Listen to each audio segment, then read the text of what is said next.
Welcome to Cinema 5D on the Couch, the talk show with filmmakers and industry leaders. Brought to you by G Technology, Rode Microphones, Movidium, Film Convert, and FNV.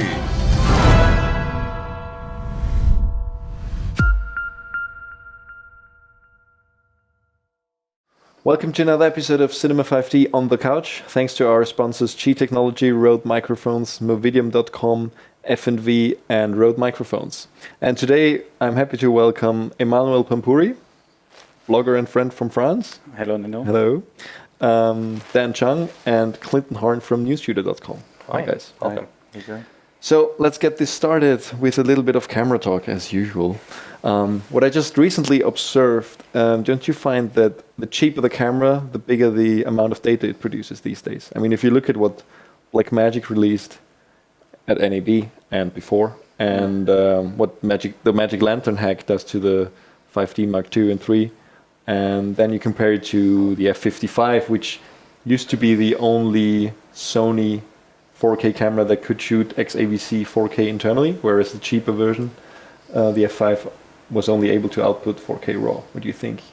Why is that? Well, I mean, I think people want better quality. The perception is better quality comes from larger files. Well, the reality is that better quality comes from larger files, and some manufacturers have responded to that by just going out there and taking basically all the information that comes off your sensor and sticking it onto some sort of disk, and that's your image. So as long as people are perceived to want that, then that's what the manufacturers are going to keep doing, which generates huge amounts of data.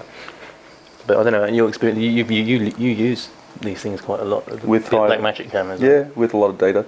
Oh, well, I think it's just more to do with the fact that it's more also the ergonomics of it and convenience. And you are right. I mean, camera packages are shrinking, so it's kind of ironic that data is also becoming larger.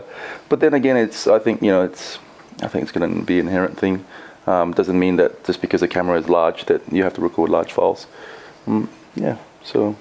What are you guys shooting mostly on? I mean, what's your main camera? I use a lot the F55 and Red Epic for the big stuff, and most of the time for the small stuff I use the GH2, GH3, GH4. But I think you're right. You know that's for me it's crazy, the difference of the price of the pocket cinema camera from Blackmagic and the price you need to for hard drive, you know, because when you shoot RAW, it's incredible. It's not logic, you know. It's not. I think it's maybe it's the market, maybe it's the customer, but there is something wrong in these rules, you know. I prefer to have I like the way of using of a GH4 and to keep to have very small files to manage. Of course, it's not as good as you can have on a F55 with RAW, but. Well, I mean, I would single out Panasonic as probably the one manufacturer who has been specifically looking to address the issue of file sizes more than any other. You know, if you look at GH4, if you look at all their all intra compressed codecs and the stuff they're now doing with the VariCam 4K, you know, they've. I think because they've come from a much more of a broadcast background than a movie background, you know, a lot of the people they're selling to are big broadcasters, sports broadcasters, news broadcasters who don't want to move those huge amounts of data around. So sure, their cameras will do that if they want, but they will also do you better quality than before with a reasonably small, lightweight codec.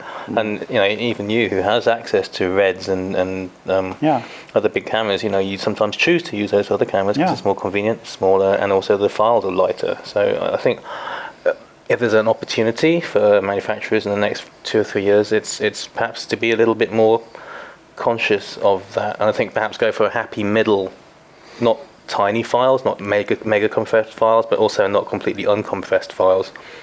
You know, so that obviously hard drives are not the cheapest thing when you're buying terabytes and terabytes and terabytes. So you want to go somewhere in between that's good enough for the future, but not just ginormous. I think you have people have to keep in mind that the camera is one point of a workflow, you know, and you have to manage the complete workflow, and not choosing only a camera because you like the picture, because you like the manufacturer or whatever. It's the camera is the first step of a complete stairs, and so. But it varies. I think it varies from manufacturer to manufacturer as well. Yeah. So it depends on, I suppose, the compression that they use, and again, it depends on. It's all like a flavor as well. So it depends whether it's 2-to-1 compression, 3-to-1, 4-to-1, that sort of thing. You recently shot your first feature, right? Yeah, I did. Yeah. What did you decide to shoot on? Well, it was upon the request of the director that said, we tried a few camera platforms and packages, and he settled for Red. And part of the reason why we chose Red was because it had, it was quite a robust R3D, despite, I suppose, the negative connotations that people always associate with Red, and saying it's, quite difficult. I mean, we found it really easy to work with. So we decided to go for the Red platform.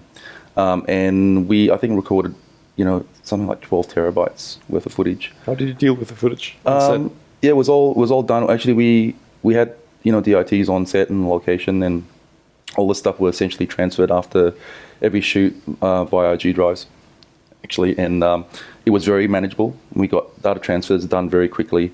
But more importantly, the reason why they were done very quickly was because we were shooting in about 8-to-1 compression ratios, which is not, like 2 to 3-to-1, which a lot of people tend to think that, the less compression you have, the better. Well, if you're doing VFX, doing compositing and all that sort of, fair enough, but this is a narrative film.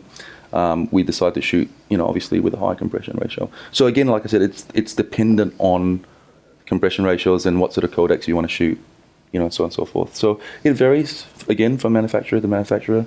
For example, I know that you shoot on Blackmagic with Cinema DNG RAW, and that takes up a lot of space as well.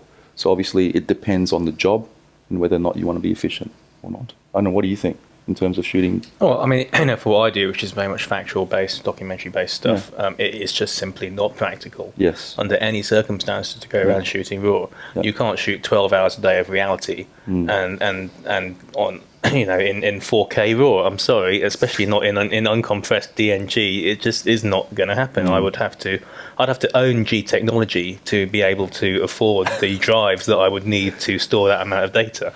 So. The practical compromise for people like myself is to shoot, normally 50 megabits per second, compressed, something either MPEG, XD-CAM, or XAVC.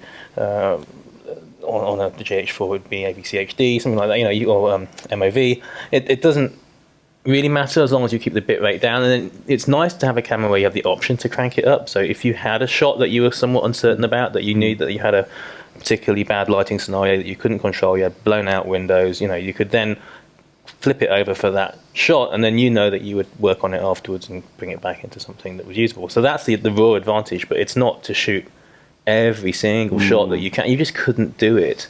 Now maybe the storage technology will catch up. We're seeing massive advances in storage tech. Just now you've got the large RAID drives. It used to 2 TB used to be a large RAID, right? Now you've got 24 TB. You've got we're probably 64. going 64 TB. Yeah, we're going to go up and up and up, and that's going to allow us to sort of store more and more data. But still, there's a gap at the moment. It's going to be a while before I could shoot 12 hours a day of uncompressed DNG. So what's your backup workflow after news shoot, for example? I literally just take the disk out of the camera. I ingest it using Shotput Pro into in the field, it's normally to 2 separate hard drives. I have actually two of these, and these little G drive things. Actually, what I do is I actually RAID 2 of them on the same Mac, so I get a faster transfer speed over USB. The reason why I would use USB is that it's I can power it anywhere on the lightest weight of computers. And I can use my MacBook Air. I would use Thunderbolt, but I don't find that I get that much of a speed boost just using on the smaller drive. The bottleneck is of the drive. It's like comparison to USB 3. Is that what you're saying? No, it's not actually. It's the bottleneck.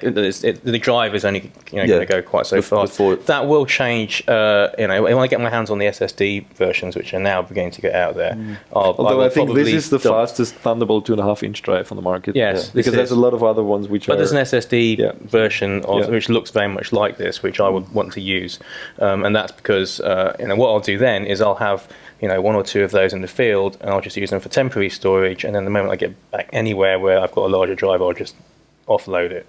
But the general policy is, have 2 copies of everything, 3 if it's really, really, really important, and then do that the moment you can after you've shot it and you've got a moment. Don't just leave it sitting around on the camera, because that's where accidents happen. Do you back up during a shoot? If it's a long shoot, if it's a day-long shoot, I'll normally, I have to eat at some point. When I eat, I'm normally backing up. I always avoid that. I think it's just a recipe for disaster. Why? Even I don't know. It's just there's so much other things to think about when a shoot is not done on that day.